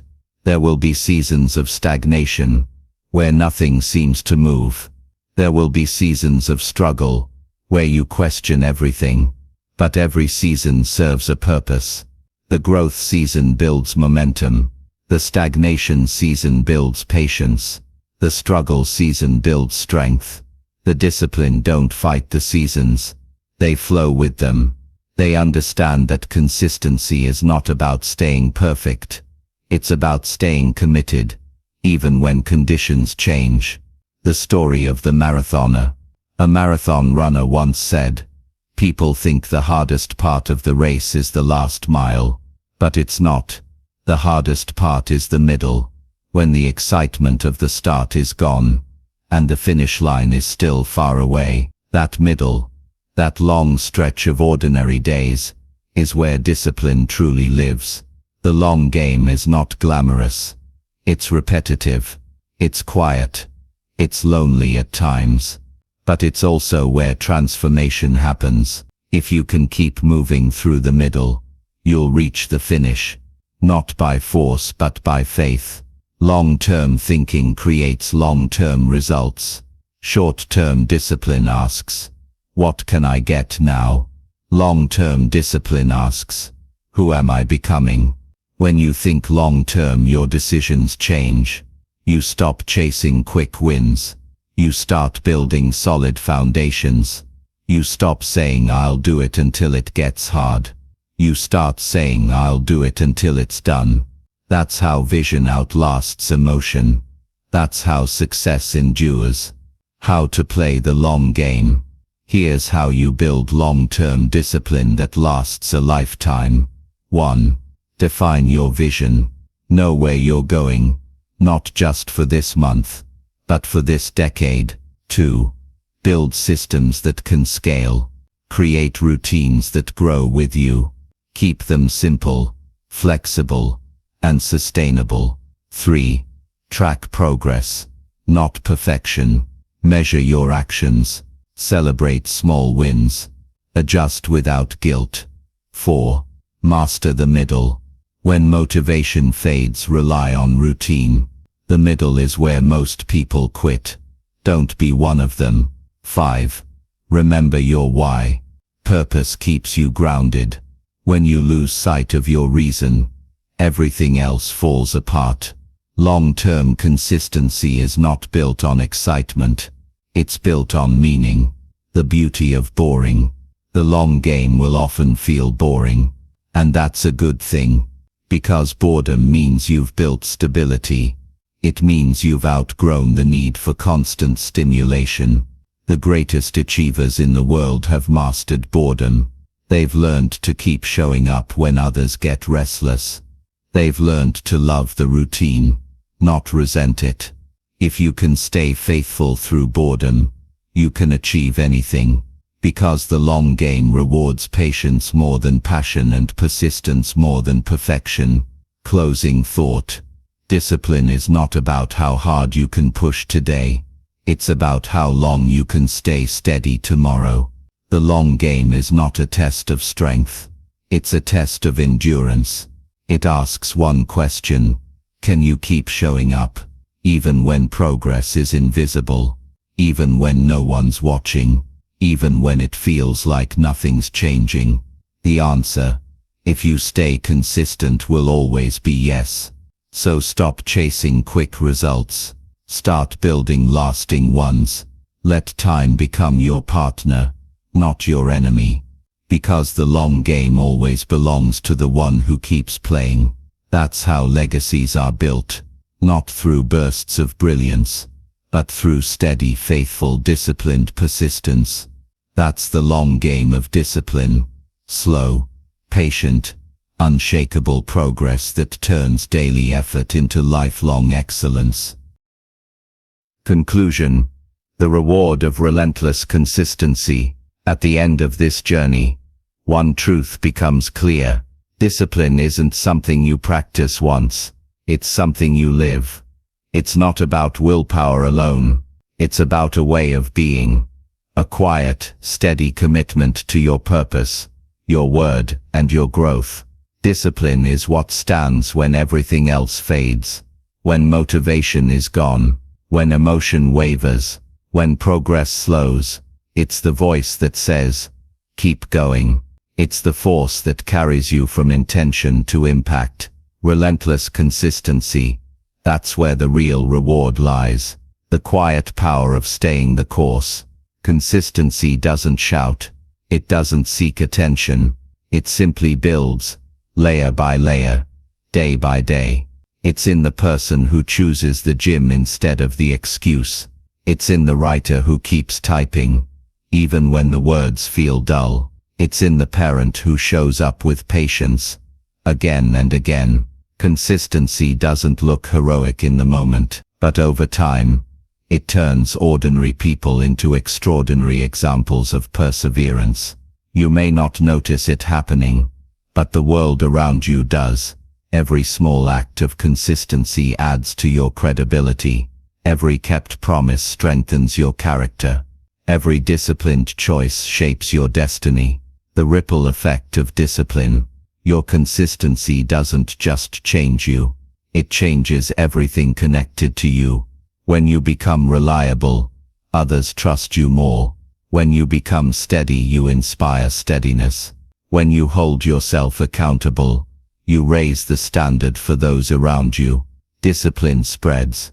It influences. It teaches by example. Your actions tell the world.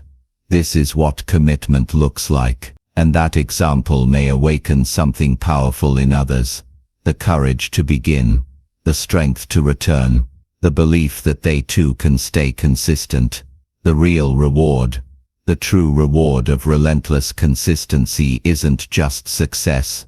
It's peace. The peace that comes from knowing you are in control of your life. The peace of looking in the mirror and saying, I kept my promise. Success is satisfying, but peace is priceless. Because when you live with discipline, you no longer chase validation. You create it within yourself. You don't need to prove anything. You already know who you are. That's the hidden treasure of consistency. It turns chaos into clarity and struggle into strength. The compound power of effort. Every action you've taken, no matter how small, has built upon the last. Every rep, every page, every focused hour. Each moment of effort has been a vote for the person you're becoming. And those votes add up. They create momentum. They build identity. The longer you stay consistent, the more powerful that identity becomes, until discipline stops being something you do and becomes something you are. That's when you know you've mastered the formula. The season of mastery. Discipline isn't about grinding endlessly. It's about alignment. Aligning your actions with your purpose every day. Over time, this alignment creates flow. What once felt like effort begins to feel natural. What once felt heavy begins to feel honorable. This is mastery. Not the absence of struggle, but the presence of peace within the struggle. You no longer fight against discipline.